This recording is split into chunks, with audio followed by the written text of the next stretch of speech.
omongan orang bagus dong, kita jadi diomongin. Jadi merubah mindset. Jangan pernah mentalmu down pada saat kamu dijatuhkan gitu. Pada saat kamu dijatuhkan, bagus dong dia ingat kita terus. Jadi dibalik mindsetnya. Ada yang gosipin, wah bagus dong. Berarti kan pikirannya dia terfokus ke saya. Padahal saya tidak pernah peduliin dia. Benar-benar. Gitu. Jadi kita tetap berkembang. Walaupun orang mau coba, kita tetap aja grow up, fokus dengan diri gitu loh. Fokus dengan diri kita. Assalamualaikum warahmatullahi wabarakatuh. Dan halo Sobat Mobaka-Baka, gimana kabarnya? Semoga semuanya sehat ya. Dan senang sekali rasanya kembali bersama saya Ayu Purnama dalam program acara Mobaka-Baka Podcast Cerita Mi. Nah, cerita kali ini datangnya tuh dari seorang womanpreneur. Kalau Ayu bisa gambarkan ya Sobat Mobaka-Baka Podcast, bisa menjadi lirik lagu seperti ini contohnya. Kau begitu sempurna, di mataku kau begitu indah, sempurna. Gimana, Fals? Bagus ya. Oke, sempurna.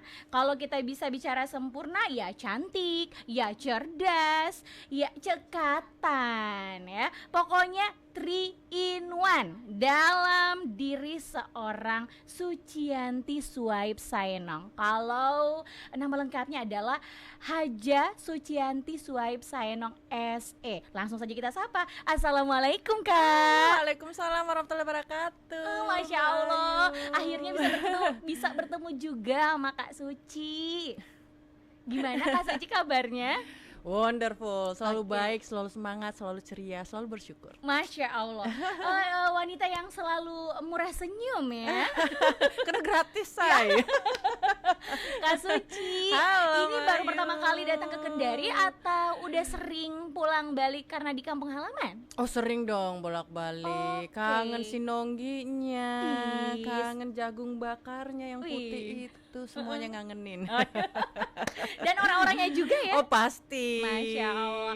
Termasuk Mbak Ayu. Keren. Udah lama 2 bulan ya kita. Bener-bener. Aduh belum sempat Ramadan. Sebelum puasa. Ramadan kan Kak? Sebelum Ramadan iya. Bener-bener. Ramadan terus sebenarnya abis ini ke Rusia dulu, udah itu pulang. Ini belum sempat ketemu, baru sekarang bisa kesini. Masya Allah, pokoknya TVRI Sultra itu ngucapin terima kasih buat Kak Suci sudah hadir di TVRI Mobaka-Baka Podcast, tepatnya suatu kebanggaan tersendiri gitu. Oh enggak dong, Kakak saya bisa bangga. visit ke sini. Enggak dong, saya sangat bangga diundang di sini. Widih, sama Mbak Masya Ayu. Allah. Bisa Masya sharing, kan sharing is caring. Wih, bener banget Kak. Apalagi Kak Suci ini terkenal dengan wanita yang sangat menginspirasi wanita-wanita lainnya begitu. Oh, Masya Allah ya. Kakak, Kak Suci ini asli Sultra, Sulawesi Tenggara, atau campuran kah? Saya full lahir besar di Sulawesi Tenggara, ibuku dari Bau-Bau, ayahandaku dari Bombana. Oke. Bau-Bau dan Bombana. Seperti Bombana. inilah jadinya sempurna. Asik. Aduh, saya jadi tersanjung, Masya Allah. Iya. Minum dulu. Oh, boleh, silakan tersanjung Kak. tuh, aduh, takut nggak napak di bumi. Takut nanti nggak bisa tidur ya. Kak Suci, Hai, ini Mbak kan Kak Ayu. Suci lahir kalau nggak salah di Bau-Bau ya? Yes, 39 tahun yang lalu, kurang sebulan, 40. Udah mau kepala 4 Kak? Udah mau, almost bulan depan. Biasanya say. nah kalau perempuan toh Kak, mereka nggak mau disebutkan umurnya. Oh nggak apa-apa. Kalau Kakak mau ya? Nggak apa-apa. Masya Setidaknya kan Allah. berarti udah banyak ya, perjalanan pahit manis. Bener. Dan happy dan bahagia loh. Wih, pengalamannya yang juga. dijalani, iya. Wow. Pahit manis kehidupan. Keren. Yang bisa membuat sampai di sini. Masya Allah Kak, 40 tahun ya. Enggak 39. 39, hampir 40. Tapi kakak saya ngelihatnya under kakak 40. Iya. Kakak saya ngelihatnya umur 25 tahun loh, Aduh. Kak. Ini enggak Iya. peres ya. Kak Suci, kok bisa lahir di Bau-Bau tapi ternyata Kak Suci adalah putri daerah asli besarnya di Bombana. Oke, Bombana. Seperti apa sih sebenarnya Kak cerita masa kecilnya Kak Suci? Masa kecil. Jadi dulu ibu saya nikah muda. Oke. Biasalah proses perjodohan. Jadi pada saat habis nikah tuh memang karena asal ayahanda saya, papa saya tuh di Bombana. Setelah nikah pasti ke Bombana dong. Betul. Nah begitu hamil, otomatis karena masih muda, biasa perempuan kalau pertama tuh pasti pengen sama ibunya. Iya. Saat melahirkan, Iya. biar belajar merawat anak. Betul, Karena apalagi betul. ibu saya dulu masih sangat muda, 18 tahun kalau nggak salah. Wow. Jadi saya lahir di kandungan 18 tahun. Widih. Mudah-mudahan itu yang membuat jadi awet muda ya. Bener-bener amin. Jadi setelah lahir berapa bulan pindah lagi ke Bombana. Jadi TK, SD, SMP, SMA kelas 1 saya tuh tahu banget di Bombana besarnya. Wow. Sampai bisa bahasa sana, sampai sangat paham lingkungan sana, tetangga apa segala macam tuh teringat jelas di kepala saya bagaimana saya memiliki mimpi awal itu ya dari Bombana. Dari jendela kecil dengan bacaan buku, dengan majalah bahwa dunia ini tidak sekecil Bombana. Jauh lebih besar, ada Jakarta, ada Amerika, ada benua lain. Itu yang membuat saya jadi one day. Widih, luar biasa loh Kak. Nah, kalau saya tidak salah, Kak Suci ini lahir dari seorang pengusaha besar di Poleang. Enggak juga ya, besar, masih banyak yang besar yang lain. Oke.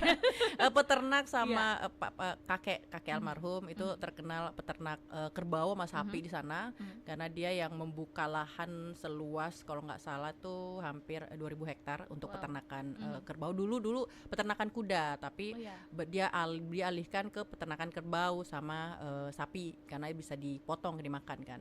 Jadi sampai sekarang itu hampir 100 tahun namanya masih peternakan sapi dan kerbau di sana. Turun temurun sampai ke keluarga yang sekarang. Sampai saya pun punya sapi di sana dan kerbau. peternakan kerbau sapi. Kerbau sama sapi. Wih, besar itu modalnya nah. Berarti aman dong kalau pesta-pesta? Enggak juga sih, pelihara aja, beranak pinak gitu. Keren. Kalau mau dipotong jauh, paling dipotong kalau Idul Adha udah potong satu bagi-bagi. Baik. Nah, kan Kak katanya Kak Suci tadi bahwa lahir di Bau-Bau tapi memang besar sampai di sekolah menengah atas di Bombana. Kelas 1 sampai kelas 1. Oh, kelas 1 SMA. Kelas 2 pindah ke Bau-Bau. Oh, setelah itu pindah ke Bau-Bau lagi. Apa sih sebenarnya yang menarik dari Kabupaten Bombana yang di masa kecilnya Kak Suci tuh sampai sekarang tuh nggak bakal terlupakan? Lingkungannya ya, rumah saya tuh berbatasan dengan sungai. Wow. Sungai yang itu tempat saya belajar dari hari kecil. Biasanya anak kecil itu kalau bersatu dengan alam, matematikanya bagus. Karena hal detail dia lihat dengan gimana nangkap ikan, nangkap kepiting, supaya kepiting ini keluar ditutup lubang yang mana gitu. Saya paham dan saya sering mandi di sungai itu. Jadi itu yang membuat saya sampai sekarang tuh tidak bisa melupakan. Sungai yang depan rumah ternyata indah ya gitu. Iya. Emang potensinya Bombana juga luar biasa ya Kak. Saat itu sih cuma pada saat saya masih kecil kan, menjadi daerah kecil yang tenang, yang satu sama lain kita bertetangga saling kenal. Terus kedua yang membuat saya lebih tough itu adalah ke sekolah itu berjalan kaki. Gitu. Melihat teman sekolah itu bisa pakai motor itu udah mewah banget bagi saya gitu loh, karena kita berjalan kaki, tapi tanpa saya sadari bahwa itu yang membuat saya itu kuat untuk berjalan sampai sekarang gitu. Setiap hari jalan 2 kilometer sekolah, dengan kan sekolahnya di gunung tuh, SMA 1 agak nanjak kan, itu setiap hari pulang. Jadi dulu waktu saya SMP SMA hitam pulang balik jalan kaki Kak. Pulang balik jalan kaki ke sekolah. Widih. Tapi itu dinikmati. Iya. Karena banyak teman-teman. Oke. Apakah itu menjadi alasan Kak Suci sampai sekarang langsing banget Kak? Ya Allah. Ih, saya saja kayak minder. Jadi pertama memang saya senang jalan kaki. Karena itu senang jalan kaki. Berarti senang olahraga dong Kak? Olahraga sih saya nggak mau ini ya, nggak terlalu senang olahraga. Tapi menjaga badan itu karena saya tahu olahraga jalan itu banyak manfaatnya ya. Terus kedua, rumah saya itu 4 lantai, kamar saya lantai 3, jadi tiap hari naik tangga saya. Itu olahraga loh ternyata. Itu membuat paha itu ototnya jadi kuat. Iya, gitu loh. Jadi kalau main alat kok kakiku kuat, lenganku nggak kuat ya. Oh ya tiap hari naik tangga sama jalan kaki itu. Kedua memang saya jaga asupan makan. Saya sebisa mungkin saya tidak makan yang namanya gula, Iya. Apapun kalau misalnya minum jus tanpa gula ya kan udah manis. Betul, Ya. betul. Apalagi sambil melihat Mbak Ayu, oh itu manis. Masya gitu. Allah, kakak jangan bohongin diri kakak dong. Terus kuda mengurangi tepung, apa-apa yang berbau tepung nggak, itu membuat apa badan kita tuh lebih berotot, karena asupan protein aja yang kita kuatkan gitu. Terus perutnya jadi kempes, jadi langsing. Oke, baiklah kalau begitu, terima kasih banget tips ini. Gitu. Dan tepung. Oke. Tapi makan tetap. Makan protein harus ada, karbo harus ada gitu. Karena kalau gula sebenarnya nggak ada terlalu manfaat ke badan ya. Karena dengan makan nasi aja itu udah menjadi karbo, kalau nggak udah ya menjadi gula di badan. Jadi tidak perlu ada kamu nggak lemes nggak makan gula. Emang gula itu membawa energi? Enggak loh, justru membuat kulit jadi keriput, cepet tua gitu. Terus kita juga lemes males, gitu ya kan? Iya. Nah, dengan tanpa gula dan karbo sebenarnya masih makan sih ya, tapi sedikit-sedikit aja. Iya. Itu pun karena udah terbiasa tidak makan gula, begitu ada terasa nggak enak, nggak bisa makan banyak gitu. Akhirnya karena udah tidak makan gula sama tepung, itu badan enak. Kalau sholat ringan, kalau kemana-mana itu ringan, nggak ada rasa malas. Wow, gitu. Terima kasih tipsnya Kak, Masya Allah. Ini sangat bermanfaat untuk kita semua loh ya. Para wanita-wanita yang di luar sana pengen diet, nggak usah diet-diet yang terlalu ekstrim ya Kak. Betul, ganti cemilannya dengan buah. Nah gitu. itu dia. Kalau sekarang tuh Mbak Ayu saya lagi gila-gilanya ya. Makan pepaya. Pepaya kan murah ya, ada di mana-mana itu ada. Betul. Pepaya saya potong kecil-kecil, suruh Mbak taruh di freezer. Jadi kalau ambil nonton makan pepaya es krim, kan pepaya kalau beku itu halus tuh dimakannya, bukan lunak, maksudnya jadi halus, lembek gitu ya? Enggak lembek, jadi kayak es krim. Kayak es krim. Dia halus gitu loh, halus dan dagingnya halus. Itu enak gitu. Jangan itu kadang adik saya kan serumah sama di Jakarta, kadang nangka dibekuin, pokoknya kita gila beku. Sekarang kok ada jeruk lagi di freezer? semua buah dibekuin, ternyata tuh enak gitu loh makan sambil. Jadi pengganti es krim. Bener-bener dan sehat es juga ya Kak. Sehat. Oh iya, Masya Allah. Nah kalau kita kembali di masa kecilnya Kak Suci, nah apakah hidupnya Kak Suci ini sedari kecil apakah sudah seteratur itu, atau mungkin sudah bisa dibilang kayak lahir dari orang tua yang sudah mapan seperti itu? Justru enggak. Kehidupan kita semua pasti mengalami ya, naik turun kehidupan. Ada di tahap pada saat kecil mungkin saya makmur karena punya kakek yang peternak atau punya kebun yang banyak kayak. Pada saat kakek dan nenek udah meninggal, otomatis keadaan keluarga menurun. Gitu. Kadang juga makan seadanya aja di rumah gitu. Jadi udah terbiasa dengan makan apa adanya gitu. Bahkan kalau makan yang banyak ngeliat kok mau basir kesannya.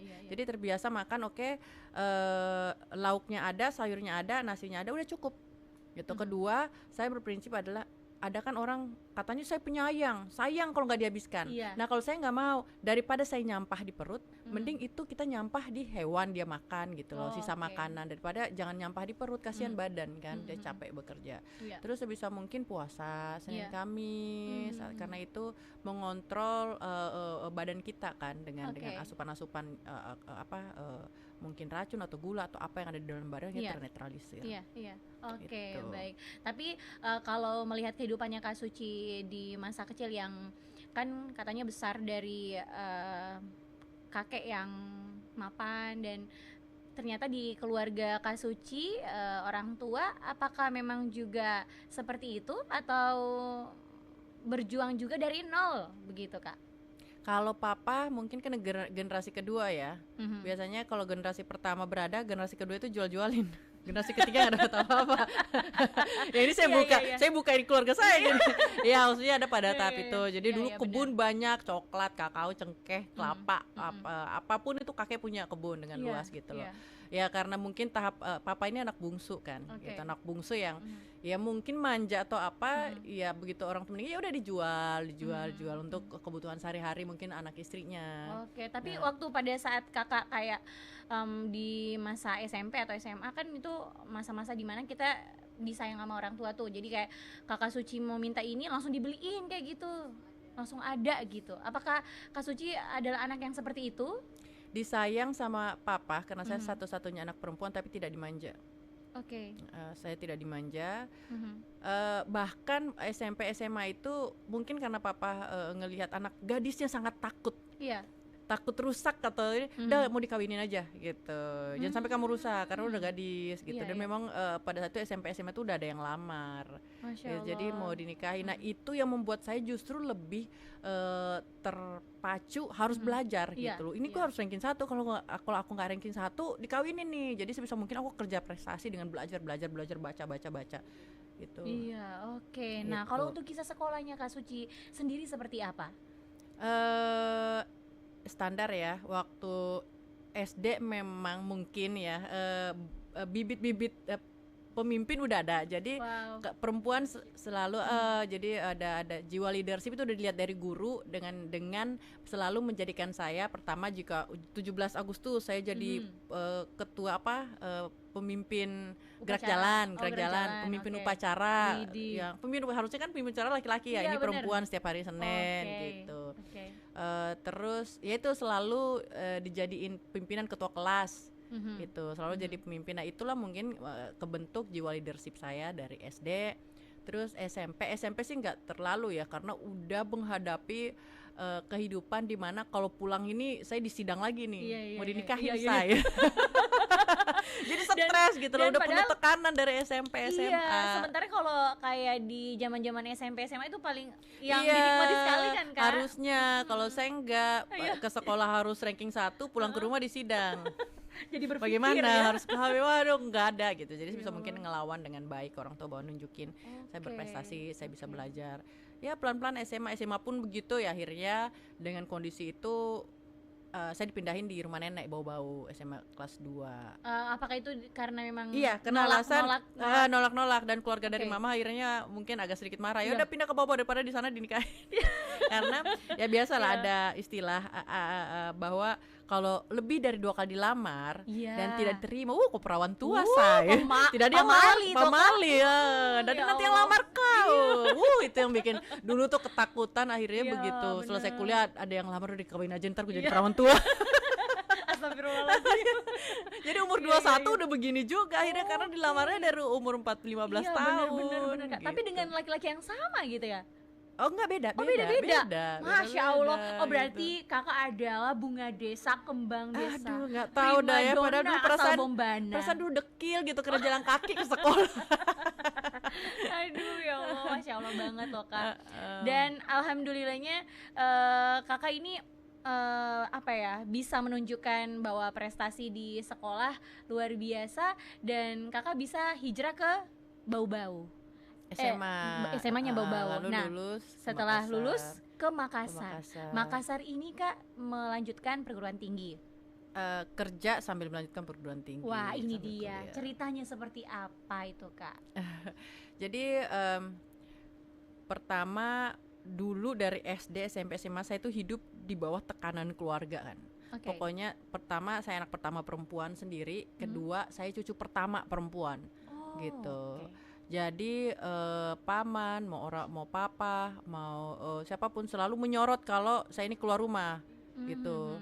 Saya kalau keluar rumah itu disorot, kamu mau kemana lagi? Ketemu siapa kamu? Jadi ke sekolah itu udah kayak tahanan luar tuh, nggak cuma pergi sekolah, pulang udah harus di rumah. Kapan keluar itu semuanya natap. Ngapain? Mau kemana?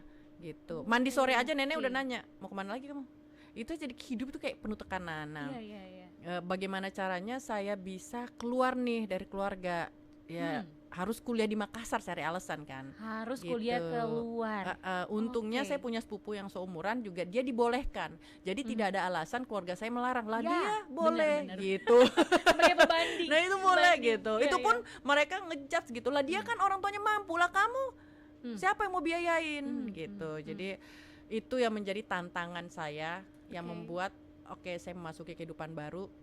Kalau saya tidak kerja, saya tidak bisa kuliah. Tapi bagaimana saya bisa kuliah kalau saya tidak kerja? Jadi bolak-balik. Tapi kalau kita mau kerja harus ada S1, harus ada ini kan. Jadi saya harus kerja supaya bisa kuliah. Betul. Nah pertama saya lakukan itu tes dulu Universitas Negeri Unhas dulu. Tapi tembaknya langsung ke kedokteran. Ya nggak lulus lah. Siapa lo gitu kan?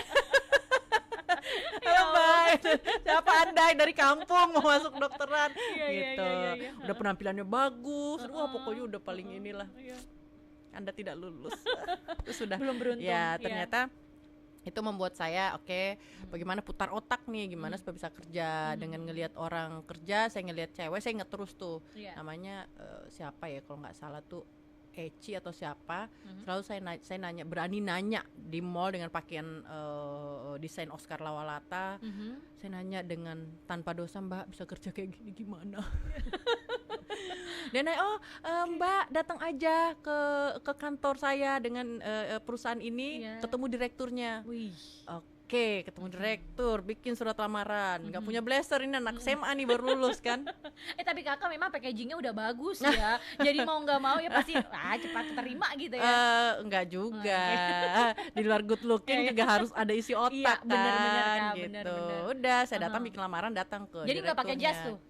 Pinjem ke temen. Punya jas nggak, pinjem gedean nggak apa-apa. Kedatang, saya mau lamar kerja, datang ke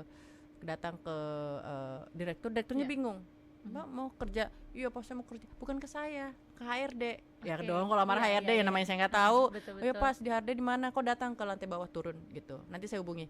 Begitu saya datang, dia udah nelpon, itu ada orang mau ngelamar. Bagi orang HRD, ini titipan bos. Akhirnya diterima. Itu pun, lo umur kamu 18 tahun deh. Saya akan buktikan saya bisa kerja. Saya buktikan saya bisa kerja akhirnya. Masya Allah. Gitu. Terus saat itu kan pekerjaannya apa gitu Kak di sana? Dulu saya itu sebenarnya provider Telkomsel. Gitu. Dia sebagai yang setiap event, setiap event itu ada kegiatan kita yang terdepan yang ada selalu kan ada promosi atau apa kita yang menjelaskan secara tidak langsung. Sebenarnya customer service berjalan, tapi bukannya di kantor dan di luar. Jadi dulu tuh pada saat saya kerja di Telkomsel sebagai TPR itu selalu keliling Sulawesi Selatan tuh. Gitu, ke Kabupaten Sorowako gitu, yang jauh-jauh Palopo, manapun. Jadi setiap ada event Telkomsel, dulu kan Telkomsel itu pada tahun 2002 2003 itu lagi happeningnya, harganya mahal, terus brandingnya lebih bagus, merah, terus pasti mau customer service-nya, mau apapun itu pasti yang dipasang yang good looking gitu. Nah kita juga dipasang yang good looking sih. Demi ya udah apa, dan yang penting ada penghasilan setiap bulan. Gitu. Masih ingat gak sih penghasilannya waktu itu berapa Kak? Dulu itu sebulan 2.800.000, itu sudah senang sekali. 2.800.000 bisa hidup di Makassar itu Kak? Bisa dong, 50.000 aja bisa berapa hari kita makan. Masya Allah.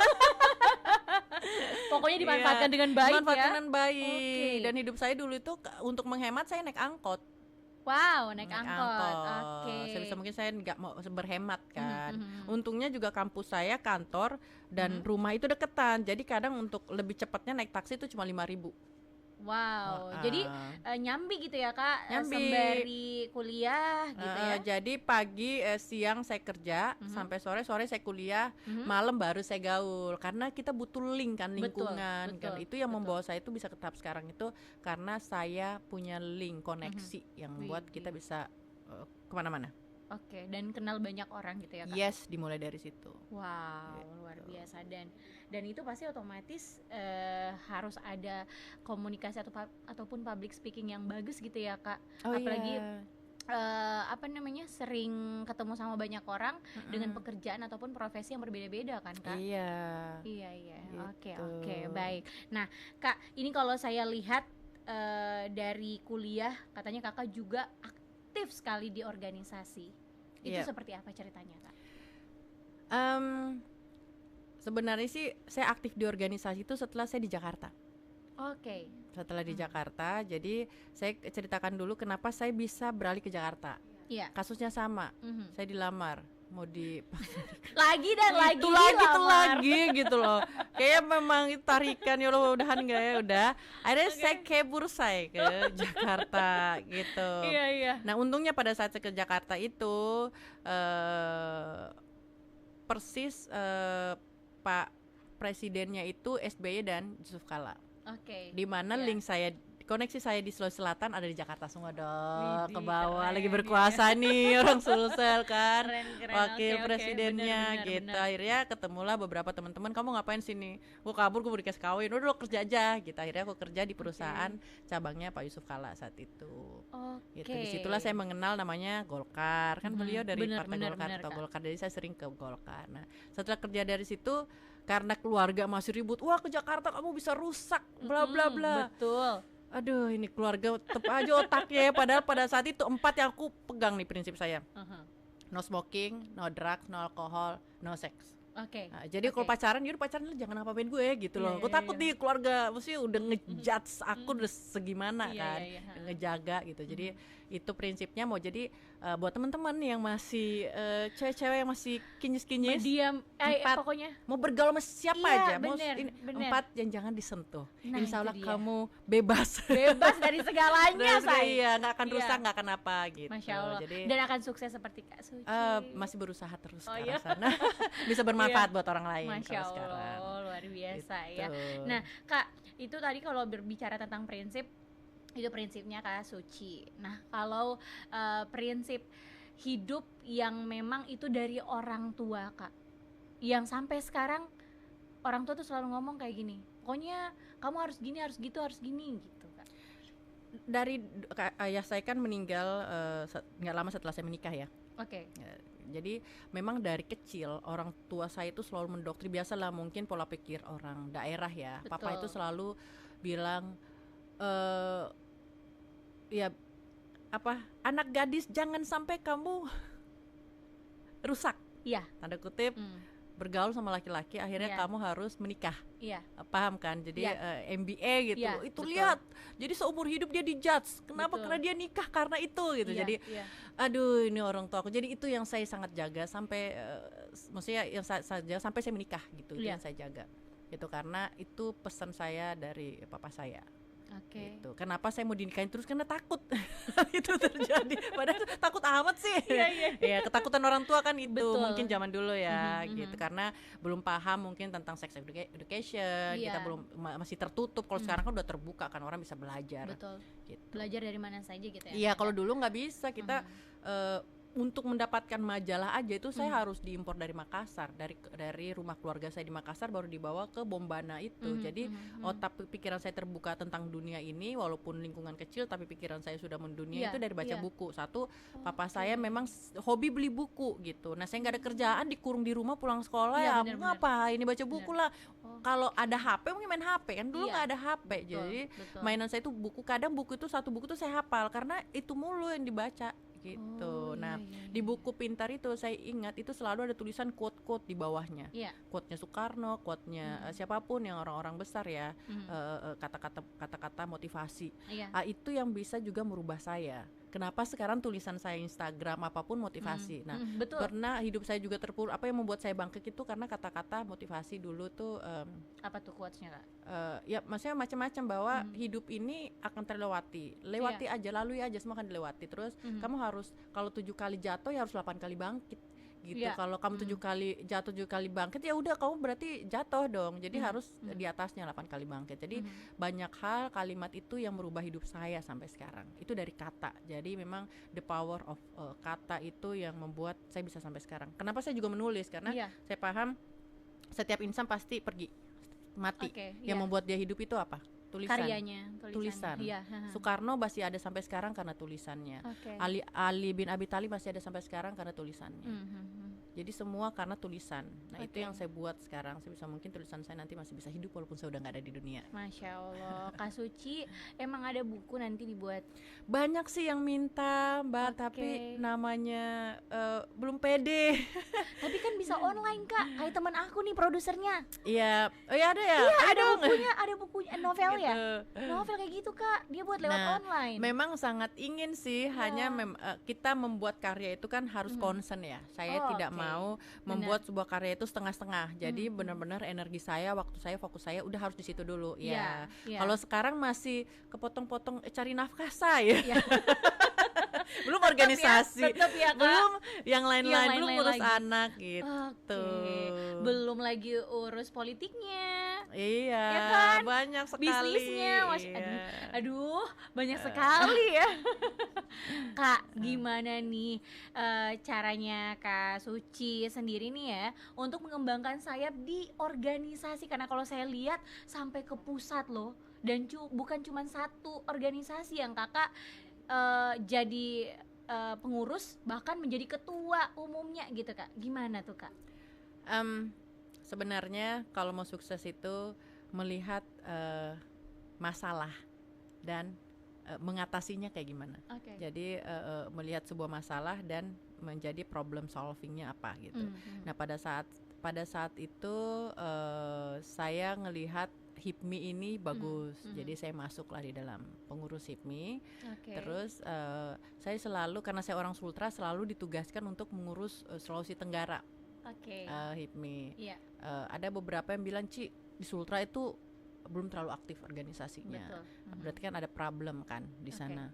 Karena juga saya ini saya maju di Sultra untuk jadi ketua umum gitu. Dan mulai dari itulah saya fight. Saya pikir dengan maju perempuan dapat red carpet dong. Ternyata enggak, say di fight kita 1 tahun baf gitu. Karena memang namanya kita kalau mau jadi sesuatu memang dengan bertarung otomatis ya memang babak belur, tapi setelah itu kan hasilnya dinikmati sekali gitu loh kalau kita menang. Kayak Piala Dunia bola kemarin lah, timnas menang itu kayaknya sesuatu karena kan mulai dengan fight gitu loh. Coba langsung ditentuin aja dia juara menang. 1 kan nggak seru gitu. Jadi ada prosesnya. Nah itu proses yang mendewasakan saya dalam berorganisasi.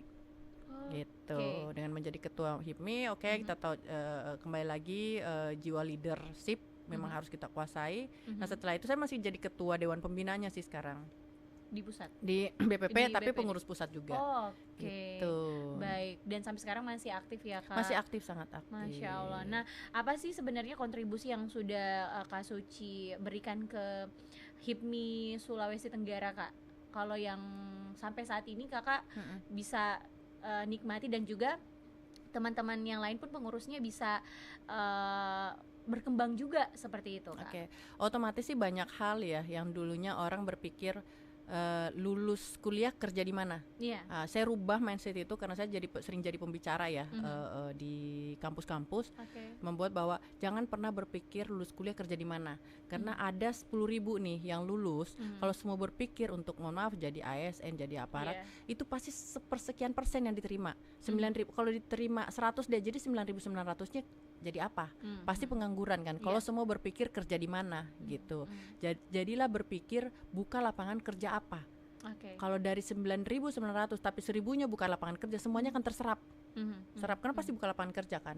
Nah, berpikirlah jiwa entrepreneur dari sekarang gitu. Nah, kalau di HIPMI kita membuat pengusaha itu kan ada 3, by nasab, by nasib, by design. Jadi kalau by nasab ini kan orang tuanya pengusaha, turunlah ke anaknya gitu. Karena bapaknya pedagang, turun ke anaknya pedagang gitu loh. Kalau by nasib ya dia udah nggak lulus PNS, udah nggak lulus tapi mau nggak mau jadi pengusaha. Mulai dari situ learning by doing, secara otodidak akhirnya jago, akhirnya besar, akhirnya sukses kan. Itu. Nah by design itulah HIPMI. Dengan apa kita datang menjadi HIPMI Go to School, datang ke kampus, datang ke sekolah-sekolah untuk membuat mindset pengusaha ke orang-orang gitu loh, bahwa 9 dari 10 sahabat Rasulullah itu pengusaha. 9 dari 10 dari itu adalah yang paling banyak donaturnya. Donatur ke panti asuhan, kemana itu pengusaha. Yang hartanya unlimited dan tidak akan diperiksa 3 huruf atau apa, itu pengusaha gitu loh. Coba kalau SN rekeningnya berapa kan periksa lo dari mana gitu loh. Terus pengusaha ini bisa membuka lapangan kerja. Pengusaha ini yang bisa bangun jam 10 pagi gitu, karena dia jadi udah bos ya. Bos bisa ngatur keluarganya liburan kemana tidak perlu minta cuti gitu. Jadi lebih fleksibel waktunya. Itu yang saya ini kan ke teman adik-adik SMA sama kuliah, bahwa yuk jadi pengusaha, mulai dari apa, dari belajar. Terus sekarang udah canggih kok, di HP aja tuh udah bisa kan bikin usaha, posting di Instagram, media sosial. Atau keranjang orange, keranjang hijau kan. Bener. Posting udah, tapi gimana caranya? Itu ya dengan cara apa? Bikin link, jangan kerja sendiri, bikin grup, cari teman-teman yang memang jiwa entrepreneurnya ada, bikin kolaborasi gitu. Sefrekuensi gitu ya.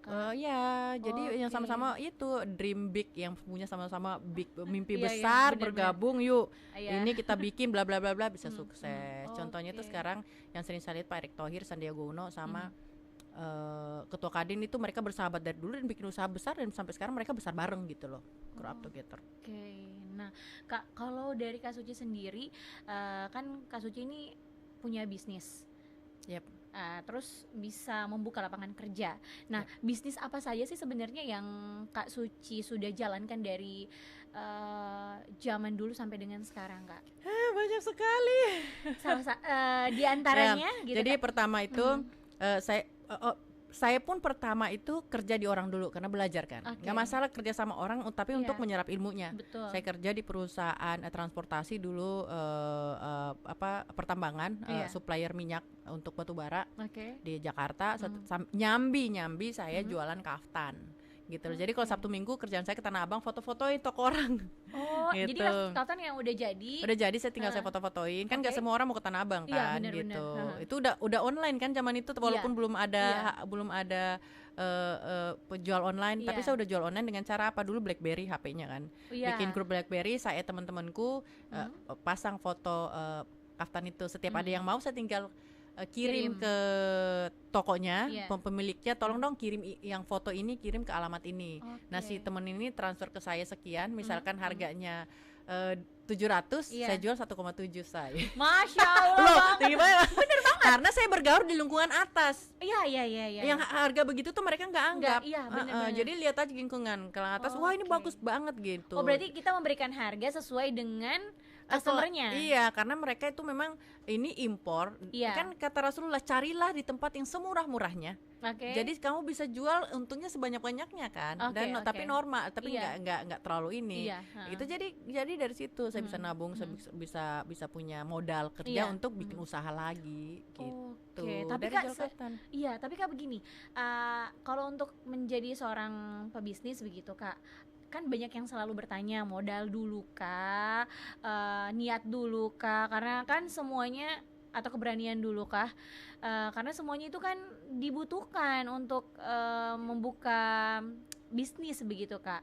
Nah, kalau dari Kak Suci sendiri seperti apa? Yang penting kan modalnya mau dulu gitu, bergerak dulu. Modal dengkul pun ada ya, kata Om Bob Sadino kan, dengkulmu mau saya tawar 500 juta nggak mau, berarti kan itu 500 juta aja kamu nggak mau, ya udah dengkulmu aja bisa jadi modal kan. Gitu. Nah, bagaimana saya bisa usaha itu, ya itu modal saya cuma datang ke Tanah Abang, foto-foto itu kan sebenarnya dulu dropship ya kalau sekarang ya, foto-foto toko orang, saya menjalin komunikasi yang baik dengan pemiliknya. Nanti kalau ada, saya mau ya di packaging yang bagus, karena harganya mahal nih, packagingnya harus bagus dong gitu, packaging yang bagus. Kalau saya pesan nggak apa-apa saya tambahin harganya gitu, kayak gitu. Nah, itu udah saya pulang, tapi modal saya udah foto kan, modalnya dari mana rupiahnya? Nggak ada kan? Toh saya cuma modal foto, dateng, daripada itu HP dipakai buat hal-hal yang nggak penting, nggak jelas, mending saya pakai jualan gitu. Dengan apa? Foto produk-produk itu bagus. Setelah itu saya promosi, saya undanglah teman-teman saya, karena apalagi kalau mau Lebaran atau Ramadan itu butuh banyak baju-baju kaftan yang cantik-cantik kan. Udah saya add mereka bergabung, ngeliat sih saya mau ini, oke, tinggal telepon, datang. Uangnya tuh cuma mampir ke saya untuk ngambil keuntungan, saya transfer modalnya ke penjualnya, begitu aja terus berputar.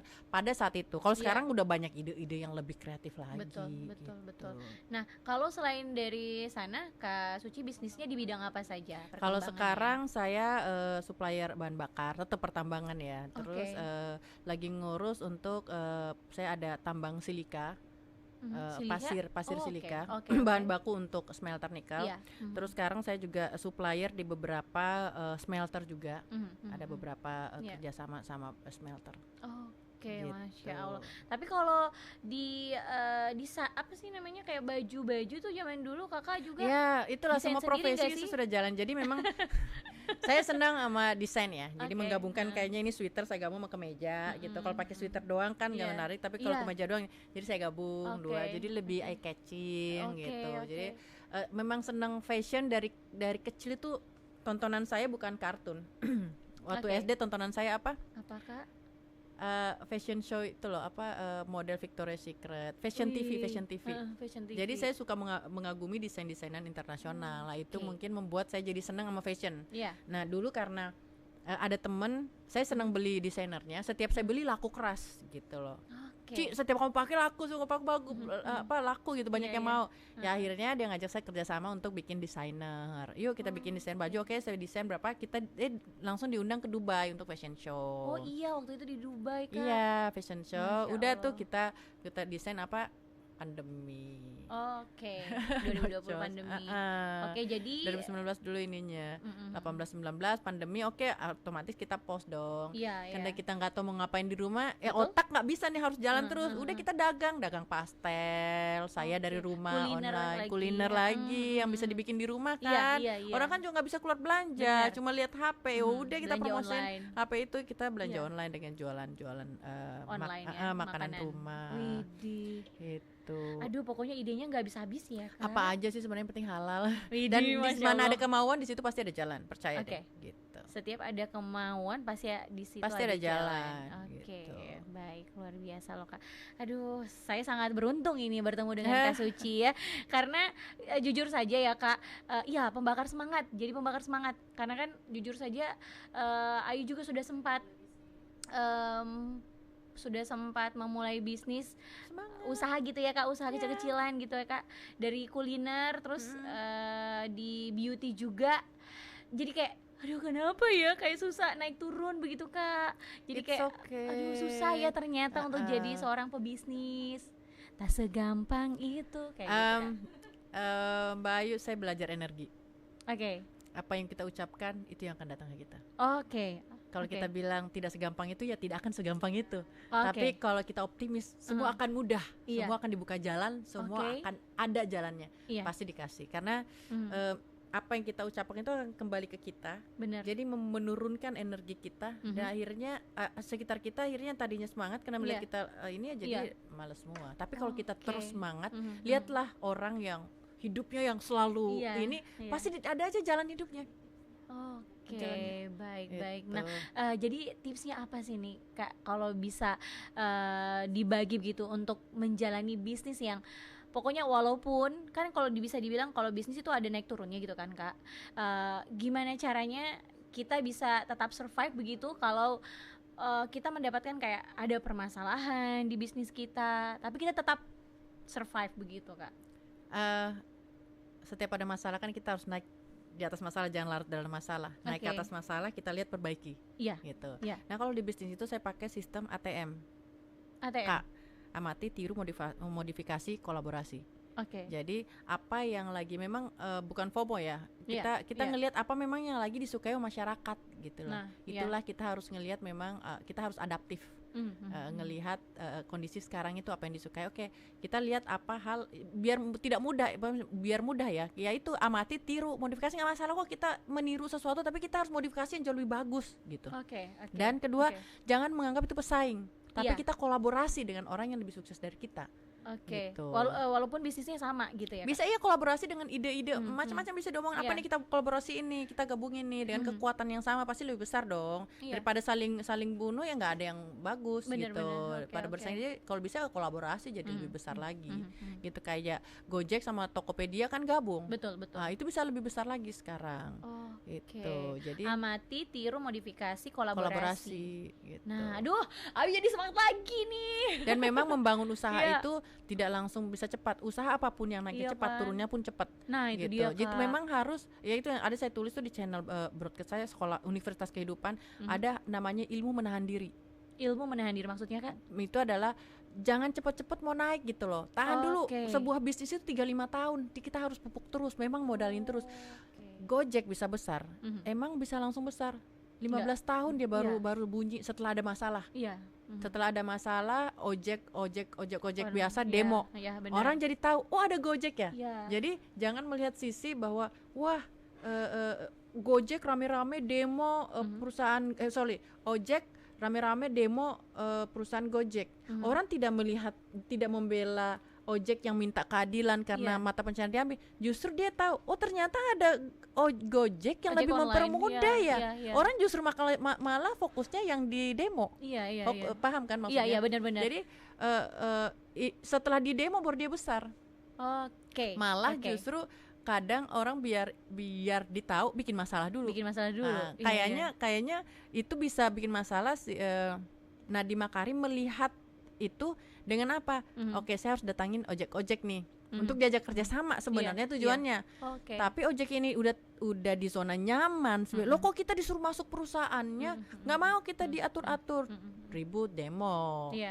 Jadi masalah Bu. Maksudnya kalau orang cerdas melihat dari out of the box kan.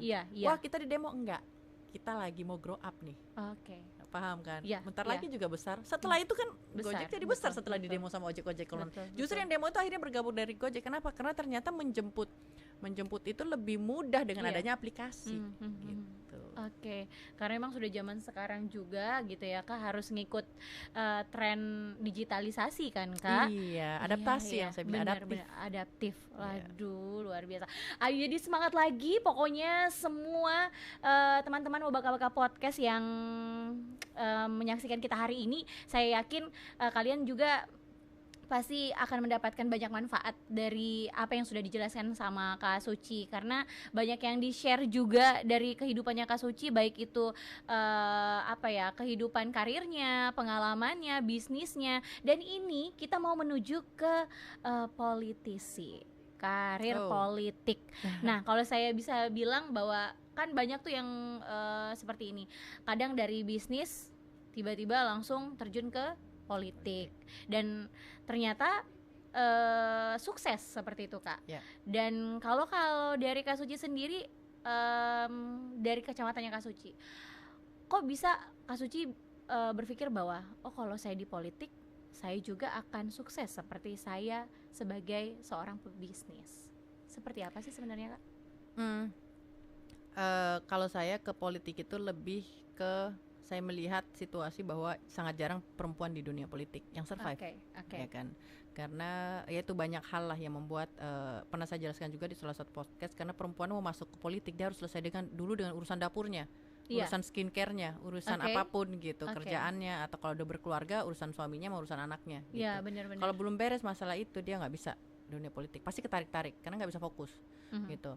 Nah, saya pengen membuat bahwa ayo dunia politik itu layak kok di perempuan, dan kita dikasih, kalau di ini kan 30% kuota perempuan, udah ada ruangnya ya, gitu loh. Ini yang membuat saya dulu kenapa masuk calon di Sulawesi Tenggara, karena memang pada saat itu Golkar belum ada kader perempuan dari nasional yang bisa masuk untuk DPR RI.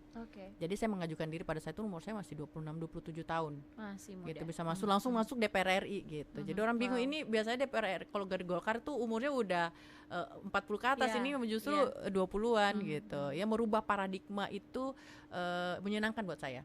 Yang dulu nggak ada perempuan pasang, kalau ada pun 1-2 aja pasang billboard atau baliho untuk caleg DPR RI perempuan tuh hampir tidak ada, gitu.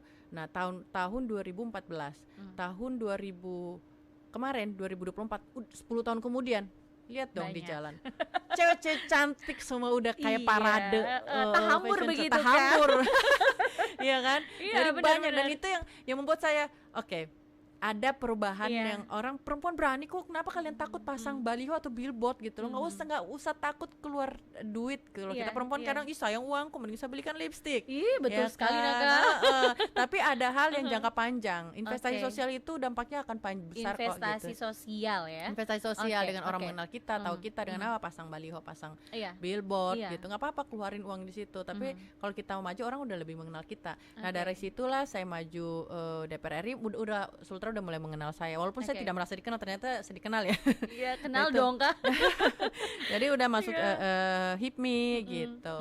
Jadi terus usaha beralih ke sini, yang tadinya di Jakarta beralih ke sini gitu. Jadi mulai dari situ saya merasa intinya masuk politik kita berdampak gitu. Ada dampak yang kita secara tidak langsung membuat perempuan lain, wah dia aja bisa, apalagi saya. Gitu. Jangan karena jangan maju politik tuh karena saya anaknya siapa, pejabat siapa, misalnya anak gubernur atau anak bupati atau anak siapa terus mau maju politik. Nggak perlu kok, saya dari orang tua biasa-biasa aja, tapi karena mimpinya ada, bisa kok sejajar sama mereka yang saya bukan anak siapa-siapa tapi mereka anak siapa-siapa gitu. Tapi Kak Suci kan lahir dari seorang kakeknya pengusaha. Apakah ada memang keluarga yang terjun ke dunia politik juga, terus itu jadi apa ya, jadi acuannya Kak Suci bisa menuju ke politik juga? Atau mungkin dari lingkungan aja? Papa saya awalnya sih, dia di P3 dulu waktu saya masih SMA. Ya, dia ketua P3 Bombana kalau nggak salah. Ya. Saya nggak tahu ya, dia ketua P3 sana. Tapi tidak berkolaborasi sih. Terus saya mau jadi politisi juga saat itu enggak. Mimpi saya itu bagaimana saya bisa keluar dari keluarga yang menekan saya ini untuk nikah ya. Gimana saya bisa keluar dulu deh, bisa jadi begitu saya keluar dari keluarga, ya maksudnya aturan ketat keluarga. Saya ke Makassar selama 3 tahun. Ilmu kehidupan yang saya dapat 3 tahun dari 17 tahun, lebih banyak perasaan 3 tahun. Karena benar-benar ibarat kita dilempar di hutan dengan hal baru kan, yang sangat banyak saya pelajari, pergaulan, lingkungan, dunia kerja, dunia kuliah. Itu saya berjuang gimana caranya saya bisa ngasilin duit. Kadang karena pagi dari sore saya kerja, pagi sampai sore saya kerja, sore sampai selesai malam saya harus kuliah, terus malamnya harus gaul kan, otomatis kan pulang malam kadang tuh gitu, jam 11, jam 1 gitu sama teman-teman, dan pasti kan biasa lah kita cocok nginep di rumahnya teman lah, itu kadang nginep abis sholat isya mereka nggak tidur kan, bercanda apa sampai nunggu subuh, gitu, jadi kadang tidur 2 jam udah harus sholat subuh. Teman-teman pada tidur kan, saya harus bangun mandi air dingin kan, gemeteran, tapi saya harus kerja, mereka tidur ya, mereka anak orang berada, saya mungkin harus tahu diri gitu, kadang gemeteran, bangun subuh tidur cuma 2 jam demi semua sehari itu saya bisa dapatkan ilmu pengetahuan dalam kehidupan, gitu. Jadi bangun pagi harus kerja, setelah itu kuliah, lanjut lagi bergaul sama teman-teman, karena malam itu yang bisa ketemu orang banyak kan, teman-teman, pengusaha atau siapapun gitu, belajar dari mereka, belajar dari pengalaman hidup orang itu sempurna loh, itu yang saya suka. Jadi kalau ketemu orang saya biasakan mengosongkan diri, seperti gelas kosong ya, kita dengar aja dia gitu, bagaimana dia bisa jangan tanya bagaimana dia sukses, bagaimana dia bangkit dari keterpurukan gitu, sampai dia bisa seperti sekarang. Waduh, luar biasa. Nah kalau untuk saat ini gitu ya Kak, kalau saya melihat Kak Suci ini kan mungkin dari pagi sampai ke pagi lagi itu sibuknya minta ampun ya Kak. Bisa dibilang seperti itu kan. Belum organisasi, belum politiknya, terus belum bisnisnya lagi, belum keluarga lagi, dan yang lain-lain seperti itu Kak. Nah Kakak ngaturnya itu seperti apa sih sebenarnya Kak? Nah dulu untungnya waktu di tengah kesibukan saya kesibukan saya ini dulu kan lagi bangun rumah di Jakarta, jadi sibuk banget jadi anak. Jadi anak saya dulu itu SMP sama SMA dia boarding school. Jadi saya tidak memang intens di rumah, saya kebanyakan keluar harus kerja, ngurus di sini, di mana. Nah, kalau sekarang dia udah kuliah, udah tinggal di rumah kan, otomatis saya harus ada di rumah. Nah sekarang jujur saya sangat mengurangi aktivitas di luar, lebih banyak untuk sebisa mungkin pada saat dia kuliah saya ada di rumah, pada saat berangkat kuliah saya masih di rumah, gitu. Begitu dia pulang saya udah di rumah, gitu. Jadi sekarang saya benar-benar nge-cut off berapa bulan terakhir ya setelah dia kuliah.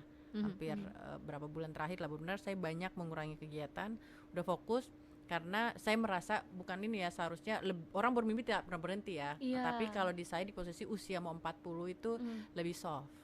40 kalau bisa kita udah financial freedom, tidak lagi ambisius untuk mengajar dunia, lebih ke akhirat. Masya Allah, Kak itu tuh kayak pikiranku juga gitu loh Kak. Kayak aduh kayaknya saya lihat Kak Suci, saya melihat masa depan saya ya. Amin. Gitu bener-bener Kak, karena saya juga pemikiranku begitu. Jadi di masa saya masih produktif, masih muda kayak gitu kan Kak, lakukan semuanya kan Kak. Gitu. Walaupun kita udah punya anak, punya suami, punya keluarga, mungkin ada prioritas sih sebenarnya. Ada, tapi harus ada yang dikorbankan. Ini pun untuk kebahagiaan keluarga. Kan Kak? Oh my God, aku pengen nangis. Nah Kakak itu, waduh, Ayu tuh ngelihat Kak Suci tuh, pokoknya jadi contoh banget ini. Gitu kan. Jadi kalau sekarang lebih itu udah yang penting kita cukup untuk kebutuhan sehari-hari. Nah itu cukup untuk, kan udah pasti kan perusahaan berjalan nih, semuanya tinggal kita kontrol aja kan gitu. Jadi udah nggak usah nyari lagi yang mana-mana terlalu ambisi. Udah sekarang penting cukup untuk makan, toh alhamdulillah rumah udah ada saya kan, maksudnya udah settle lah untuk kebutuhan primer. Kalau sekunder paling ya masih ada sih, pengen keluar negeri gitu kok. itu doang Masya Allah, suka ngeliat dunia luar Indonesia itu bener. aja. Dan ternyata kakak suka juga belajar ke luar negeri gitu kan, maksudnya lihat-lihat kayak untuk mencari inspirasi gitu. Oh iya, sebenarnya gini, kehidupan kita ini belajar dari banyak kehidupan di belahan dunia manapun kan. Kita bisa tahu, oh ternyata di daerah misalkan Amerika itu hektik banget. New York itu dunia yang berburu dengan dolar, berburu dengan uang gitu. Tapi hidupnya stres. Karena mereka terlalu mengejar, karena itu pelajaran. Terus kita balik lagi ke dunia belahan Eropa. Eropa yang mereka santai aja, bekerja udah pulang ngopi sama kayak di kampung gitu loh, menikmati alam. Jadi umurnya panjang. Karena yang penting mereka bisa kerja untuk bisa makan. Gitu. Toh alamnya udah indah kan, gitu. Jadi beternak sapi, beternak domba, mereka bulunya dijual, dagingnya dijual, udah cukup untuk berapa bulan mereka makan kan. Toh untuk kebutuhan primer sebenarnya kita murah gitu. Terus saya pindah lagi ke Arab Saudi. Bagaimana mereka hidup dengan ibadah terus menerus gitu. Udah gak mikirin dunia ibadah, tapi rezekinya ada aja gitu. Karena mereka negara kaya. Jadi tinggal 3 pilihan nih gitu. Kamu mau kejar dunia dengan kehidupan hektik tapi stres gitu. Tapi ini kalau umur 40 ya. Atau hidup tenang aja gitu. Nah, saya pengen kan hidup tenang tapi ibadah terus. Itu waduh, Fabi ayyi alai rabbukum kasiban gitu loh. Kalau udah hidup tenang, ibadah, kita udah mempersiapkan diri di akhirat gitu. Tidak ambisi lagi tentang dunia. Kita udah cukup dengan perjuangan nih. Jadi adik-adik yang umur 21 kasih waktu 10 tahun kalian berjuang itu, 15 deh sampai umur 39. Udah setelah itu mulai pelan-pelan ngerem. Oke, aduh. Masya Allah, ini adalah pelajaran yang sangat luar biasa loh ya. Kalau di kuliah ini berapa SKS gitu ya, Universitas Kehidupan seperti channel broadcast Instagram saya. Oh kakak untuk di digital juga kakak sangat eksis ya kak? YouTube kah atau enggak apa? Sih, baru mau belajar nih begini-begini nih buat podcast di Jakarta sih, maksudnya pengen kolaborasi beberapa teman, yuk kita bikin podcast tentang karena gini, saya bergaul di lingkungan juga memang itu mempengaruhi ya. Sahabat-sahabat saya itu kalau ketemu kita tuh nggak ngomongin skincare, nggak ngomongin fashion, nggak ngomongin brand, nggak. Kita ngomong tentang kehidupan. Oh jadi gini kak, kalau kakak ketemu sama teman-temannya kakak, yang dibicarakan adalah soal kehidupan. Bagaimana kehidupan kita ini bisa stabil, bisa apa, soal agama, soal ya pengalaman pahit manis kita yang kita lalui, bagaimana cara menghandlenya, atau problem apa nih yang ya semuanya tentang ya sopir aku begini loh gitu. Jadi kita mau bicara tentang lingkungan kita, suami aku begini loh, anakku begini. Jadi soal kehidupan masing-masing bagaimana ke depan jauh lebih baik gitu. Itu yang diomongin. Nah, akhirnya kan kita saling menginspirasi, saling memberi motivasi. Di Instagram pun, maksudnya kadang kan kita punya grup DM ya. Itu kirim-kirimnya tuh tentang motivasi kehidupan, tentang ustadz, kata-kata ustadz yang aduh kayaknya bagus deh kata-katanya. Itu tuh indah banget loh, kehidupan kayak begitu gitu. Betul, Kak. Sering memberi ilmu. Kalau saya tuh lagi di titik itu sih sebenarnya Kak, kadang repost, maksudnya repost berapa sekarang? Aku sebenarnya 32 Kak. Masih muda.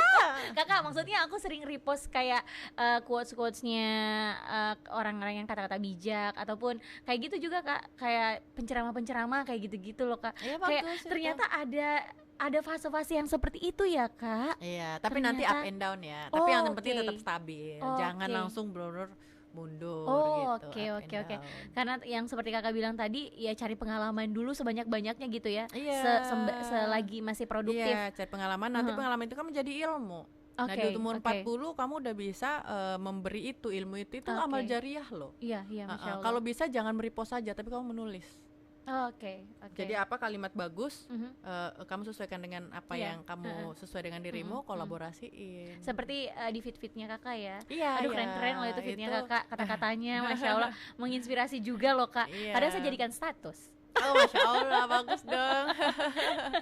Iya, Kak, kalau kakak melihat kakak di mata perempuan begitu, kakak kan sebagai seorang pebisnis, politisi juga, terus sebagai ibu rumah tangga juga, sebagai seorang ibu gitu kan. Dan juga kakak aktif banget di beberapa organisasi yang mungkin tidak bisa kami sebutkan satu persatu begitu di sini. Nah, kacamata perempuan, wanita ataupun perempuan yang seharusnya bisa dilakukan dan juga bisa berkontribusi khususnya untuk daerah kita gitu ya Kak, Provinsi Sulawesi Tenggara, bahkan untuk wanita-wanita lainnya itu seperti apa sih sebenarnya Kak? Maksudnya untuk di lingkaran Sulawesi Tenggara ya? Benar. Untuk maksudnya memberi contoh. Iya. Jadi gini, Sulawesi Tenggara itu negara yang sangat kaya, ya, negara sangat kaya. Terus memang saya lihat mungkin karena pengaruh adat istiadat memberi batasan kepada perempuan, paham kan? Untuk lebih berkembang lebih jauh. Kecuali yang berontak seperti saya. Saya kalau sangat berani, perempuan Kak. Itu harusnya sumur, kasur, dapur gitu bener, kan. Bener. Gitu. Jadi saya merubah paradigma itu, iya. gitu, bahwa kita bisa jauh lebih bermanfaat, bukan mau mengalahkan pria ya, tapi kita lahir sama, usianya 0, gitu, otaknya juga kecil, berkembangnya sama sama laki-laki, ya kan? Maksudnya kita tuh benar-benar sama dari 0. Kenapa status kehidupan kita tidak harus berbeda gitu loh? Kita harus di rumah aja, tidak masalah. Untuk maksudnya gini. Enggak dong, saya cuma menjadi ibu rumah tangga aja, nggak usah sekolah. Hello, ibu rumah tangga aja tuh dia madrasah pertama anaknya loh, dia harus mengajar, mendidik masa depan bangsa. Jadi sebisa mungkin perempuan itu harus pinter, cerdas. Jadi belajar, cari tahu, sekolah, apapun. Nah kalau saya memang untuk perempuan ya, karena dari lahir anak saya cowok kan. Jadi karena saya udah terbiasa memimpin laki-laki, saya lebih ini memimpin laki-laki banding perempuan. Kalau perempuan jadiin teman saya cocoknya. Gitu. Karena saya nggak bisa marah sama perempuan. Kecuali ke anak saya ya, saya karena ya mungkin jiwa keibuan ya. Kalau ke perempuan itu lebih saya enaknya jadiin teman. Gitu. Kita diskusi sama perempuan. Tapi kalau untuk urusan organisasi atau apa, saya lebih nyaman sama perempuan, laki-laki. Karena laki-laki tidak pernah baper. Kalau kita berdiskusi soal apa, mau gontok-gontokan, mereka tetap pakai logika, nggak akan tersinggung atau marah gitu. Kalau perempuan saya nggak tega, kalau dia udah nangis, aduh jangan deh. Bener-bener kita jadi temen aja gitu. Ya kadang juga di organisasi kita bisa diskusi. Nah, saya berharap perempuan Sultra, ada beberapa temen juga saya sampaikan bahwa udah lo keluar aja. Duh kesel nih, terlalu banyak gosip atau apa, ya udah keluar. Jadi kamu nggak peduli sama omongan orang, gitu. Tutup telingamu, keluar berkembang. Kalau kau tidak tahan di suatu daerah, biasalah kalau kita di daerah yang kecil, ibarat cuma kentut sedikit aja, baunya itu sekampung gitu. Jadi kadang itu yang tidak kuat perempuan untuk berkembang, karena dia gini, kekurangan perempuan itu karena dianggap kelas kedua. Kadang kalau sukses, orang bertanya siapa di belakang dia. Nah itu dia. Betul kalau sekali sukses, Kak. Gitu. Pasti selalu dipikir bukan sukses karena prestasinya, tapi kalau laki-laki sukses, ya iya dia sukses, memang dia hebat. Tapi perempuan sukses, di belakangnya siapa? Siapa yang jadiin dia? Selalu ada alasan negatif gitu loh di balik kesuksesan pria. Nah, kalau kita mau mendengar itu, kita nggak bisa sukses, udahlah. Kadang ya itu yang membuat saya, mohon maaf, akhirnya saya keluar dari daerah saya untuk mencari tempat habitat ya, maksudnya yang ini yang di Jakarta. Yang tidak ada membunuh mental kita sebagai perempuan kalau kita sukses gitu loh. Nah akhirnya sekarang saya udah terbiasa omongan orang, bagus dong kita jadi diomongin. Jadi merubah mindset, jangan pernah mentalmu down pada saat kamu dijatuhkan gitu. Pada saat kamu dijatuhkan, bagus dong dia ingat kita terus. Jadi dibalik mindset, ada yang gosipin, wah bagus dong, berarti kan pikirannya dia terfokus ke saya, padahal saya tidak pernah peduliin dia. Benar-benar gitu. Jadi kita tetap berkembang, walaupun orang mau coba, kita tetap aja grow up, fokus dengan diri gitu loh, fokus dengan diri kita. Gitu. Jadi ya perempuan Sultra, yuk bisa, Mbak Ayu bisa kok. Bisa, bismillah. Pasti ada jalan, pasti terbuka. Apalagi sekarang teknologi banyak. Teman-teman pun di Sultra, kalau lo mau merantau, udah setidaknya lo tidak kelaparan Jakarta keluar, lo tinggal di rumah gue. Gitu. Kamu tinggal di rumah saya. Kalau mau berkembang ya, ada beberapa mahasiswa yang penting kamu benar-benar mau sukses gitu. Jangan pernah berharap disukseskan orang lain. Kamu harus ini sendiri. Tapi kalau mau merantau, udah di rumah saya aja. Tapi kakak tetap maksudnya buka akses untuk orang-orang Sulawesi Tenggara yang mau belajar sama kakak. Walaupun kakak ada di Jakarta, mereka ke tempat kakak. Maksudnya kalau belum punya tempat tinggal, mau transit sementara, kalau kamu lapar di Jakarta, datangnya ke rumah makan. Gitu. Kalau di rumah saya nanti kamu manja, keenakan, jadi kamu tidak berkembang gitu. Tapi kamu berjuang nih di Jakarta apa segala macam, Kak saya lapar, pengen ke rumah aja makan gitu loh. Kamu apa bro? Udah cari jalan sendiri.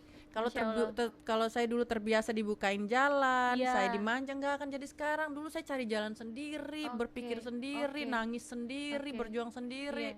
Ya akhirnya punya jalan sendiri. Mau dibanting apapun, sorry, mentalnya udah sekuat baja gitu.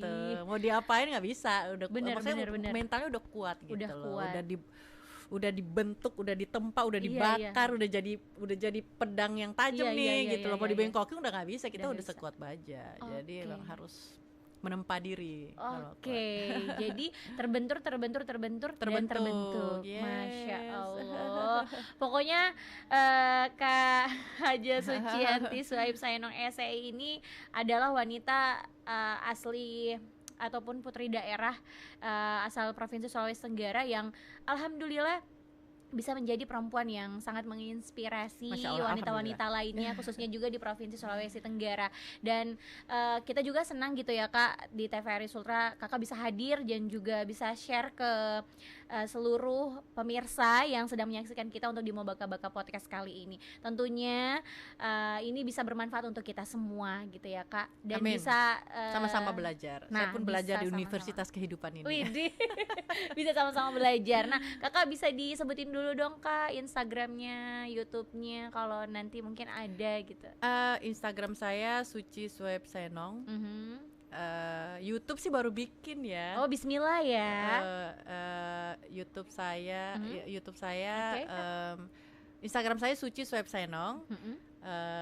YouTube saya itu S3 Universitas Kehidupan. Wih, cakep. S3 kan Suciyanti Suhaib Saenong. Iya benar-benar. Kita tunggu kontennya, jangan lupa di subscribe ya. Mudah-mudahan saya lagi belajar sih, lagi mau janjian sama temen yang udah terbiasa bikin podcast gini. Nanti mungkin saya nanya-nanya juga di sini gimana nih bikin sukses podcast kan. Iya. Baru mau mencari waktu gimana saya belajar. Namanya hidup kan belajar terus gitu. Benar-benar Kak. Bermanfaat. Nah saya lagi mau belajar bikin podcast sendiri.